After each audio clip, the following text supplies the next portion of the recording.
Cruising with the Coach by Daniel Thomas Moran. It has always been true in America, and it was true on Long Island, the very place where the suburbs were born.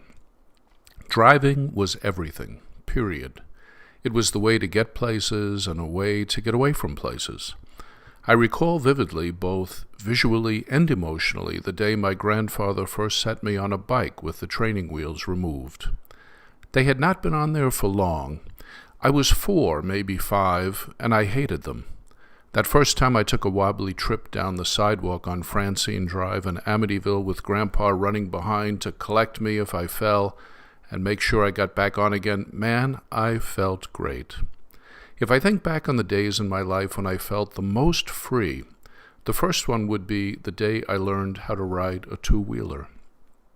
After that, I must have cruised around that block 1,000,000 times and only stopped when we moved about 2 miles away to Massapequa Park. For the next 12 years, I lived on a bike. We all did. But I was about 10 or so when I started thinking about cars. Before long, I knew every car on the road and an awful lot about them. The family would be driving down the Southern State Parkway or Sunrise Highway, and I would be rattling off the name and year of every car I saw.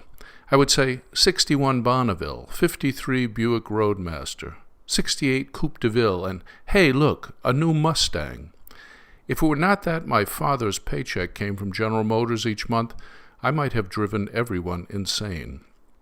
I was obsessed. My bedroom walls plastered with photos of funny cars and top fuel dragsters, and those crazy George Barris hot rods.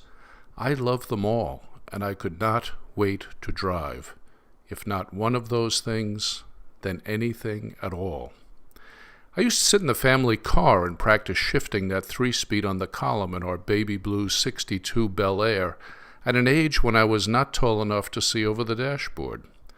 By the time I was 15, I was counting the very days until I could get a license. In New York State, you had to be 18, but you could get a learner's permit at age 16. That meant that starting in March of 1973, my mother never left the house without me asking if I could drive. I knew better than to ask my father. No one ever drove with my father in the passenger seat. No one. I had practiced in my head for years, and my grandfather used to let me slide over in his big green Bonneville and steer sometimes, even when I was a kid. I never told my folks about my young uncle letting me drive his Studebaker around in a parking lot one Sunday when I was 12. So when the day finally came, I felt like an old hand already. I was ready for driver ed. Somewhere along the line, the state of New York decided that it would be a good idea for new drivers to have some serious instruction and that it should happen in the last year of high school. If you managed to get into and out of driver ed at Alfred G. Burner High School and you were 17, you were made a member of a very elite club, drivers. Age got you priority, and being born on the 9th of March made me a sure bet to get driver ed in the summer before my senior year. When I got that letter saying I was about to start classes, I nearly jumped out of my skin. I had never gone to summer school for anything, and this was going to be interesting. Then I noticed the name of my teacher. Holy mackerel, it was Coach Sweeney. I was not sure it ever crossed my mind that he could drive, but I sure knew he drove other people to the verge of tears or hysterics in his gym classes. The driver's education classes were 4 hours a day, 4 days a week, for 6 weeks, July and August. Back then, there was no air conditioning in classrooms or in cars, both of which came with windows that we opened when it was hot. But Coach Sweeney could heat a room in January just by walking in the door. I was wondering if he would be wearing his whistle for driver ed, like he always did in gym class. When he blew it, even the birds in the trees would stop moving and stand at attention. But I knew that when it was all over, I could take my road test and get on with a driving life. There were about 20 of us in the classroom, and the coach spent hours at the blackboard each week drawing diagrams of all kinds that looked something like plays that made for the varsity basketball team. We took a lot of notes. There would be tests every week. We were assigned to cars in groups of 4. My group included Rod Monty, who had been my best friend in junior high. We had the exact same schedule for both years. The second guy was a jock named John Sartori, who had probably had his head banged a few too many times on the football and lacrosse fields. The third guy was Tony Vaughn, maybe the biggest pothead in the class. He had a great mane of beyond shoulder-length hair, parted on the side, that he was always swinging back out of his eyes. He did this even while he was driving.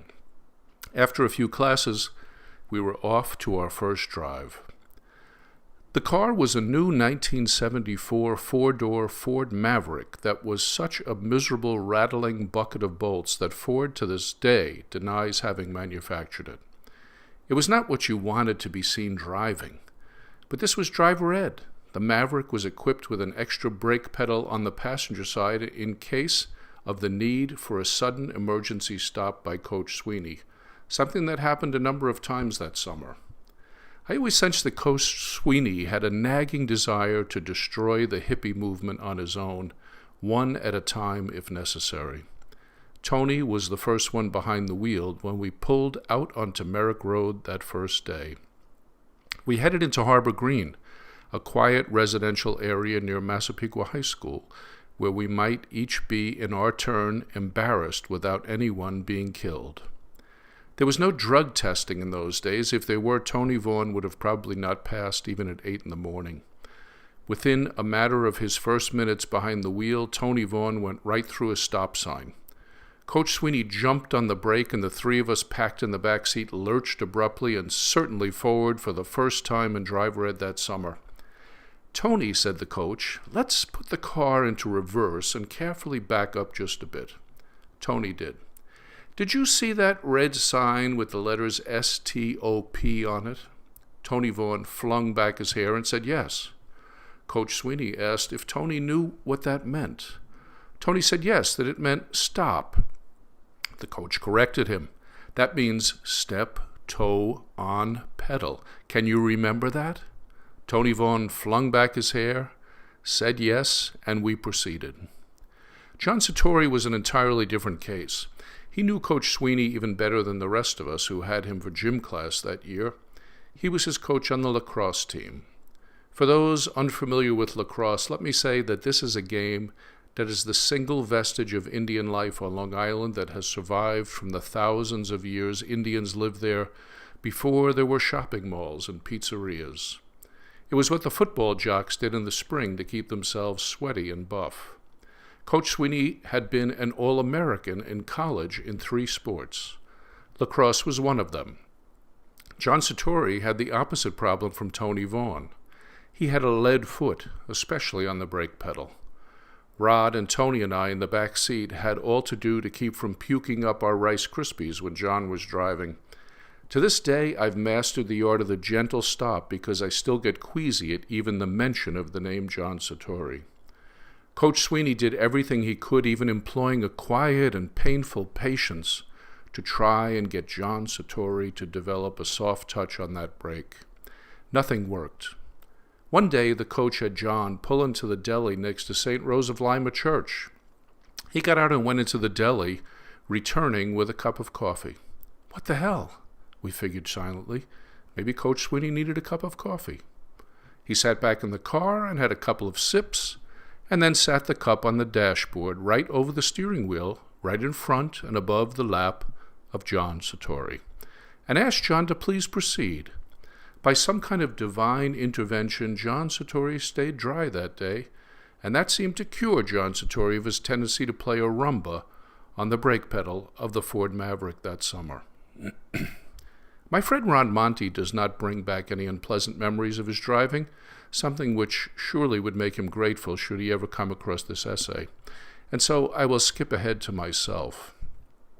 I seem to recall doing fine that summer. I had a pretty good idea about all of it after that one trip with my young uncle 5 years earlier. But there was that one time I was driving north on Park Boulevard, approaching the giant intersection at Sunrise Highway, a notorious, very busy 6-lane affair that separated Massapequa from Massapequa Park, and the right side of the tracks from the wrong side of the tracks. This was both literally and figuratively true, as the Long Island Railroad tracks ran along the length of it from Massapequa all the way to Queens. Getting across it meant dealing with the traffic light and then immediately having to cross the railroad tracks. A lot of trains went through there in the course of a day, and the gates would come flying down to block the traffic. It was a tricky spot, and a number of cars and people were crushed by speeding trains at those crossings over the years. But I digress. So I'm approaching the intersection, and the light is green, and I'm in that sublime state of driving grace, cool and confident. And then the light turned yellow. I did what everyone in Massapequa did in those days. I firmly pushed the gas pedal to the floor to make the light. Coach Sweeney jumped on the brake pedal with both his feet, and the car came to a screeching, tire-smoking stop that turned the head of everyone within 1,000 yards of that busy intersection, expecting to see a crash. But there was no crash. Coach Sweeney turned to me and very calmly said, "Moran, what were you thinking of there?" "Well, Coach," I said, "I was trying to make the light." The coach simply said, "Don't do that anymore." And so off we went. But there was that other incident that haunts me to this very day. After more than 40 years, Tony Vaughn was driving down Sunrise Highway when the coach told him to put on his blinker and get onto the entrance ramp of the Seaford Oyster Bay Expressway. To this day, it is known as the SOB, and with good reason, although one could use similar language to describe any highway on Long Island. The Long Island Expressway, all 75 miles of it, is understood to actually be the world's longest parking lot. As a general concept, driving on Long Island is not pleasant. So Tony Vaughn peels off onto the SOB, gently pushes the car up to 55 miles an hour in the far right lane, when the coach makes note of something ahead. He points out to Tony that we are behind a pickup truck, and in the back of it, perched up and leaning onto the roof, is a very long ladder with what looked like a chain of some kind holding it in place. Coach Sweeney said, "Tony, do you see that ladder on the back of the truck?" Tony Vaughn swung back his hair so he could see out of both eyes at once, as he always did, and said, "Yes." The coach said that the ladder was making him a little uneasy and that Tony should put on his left turn signal, check his mirrors and his blind spot, and gently take the car into the middle lane. And that is just what Tony Vaughn did. Not 10 seconds later, that chain let go, and that big ladder stopped leaning on the roof of that truck and became airborne right beside us in the Ford Maverick, and we watched as it sailed past us through the air. To this day, that might be the closest I've ever come to death in a car, and for that, I am a lucky man. But were it not for Coach Sweeney and maybe even Tony Vaughn looking out of both his eyes, I might not be telling you these stories today. I don't recall much more about that summer in Drive Red, but that I passed. Maybe even got a B+ or an A. I also survived the dreaded parallel park in my road test and got my license. It was the second most free feeling I ever had since that first bike ride down Francine Drive. Soon after, I bought my first car, a 1959 Volkswagen Beetle with $15 I borrowed from my pal Doug Metz. We had found it in some tall grass behind a row of stores one day. It had no bumpers. The running boards had rotted off of it, and it only had 3 fenders. When we got it running by push-starting it and drove off, I once again had that incredible feeling of freedom. My father was furious when he came home from his job at General Motors to find an ailing German jalopy parked on the back patio, but that is a story for another time.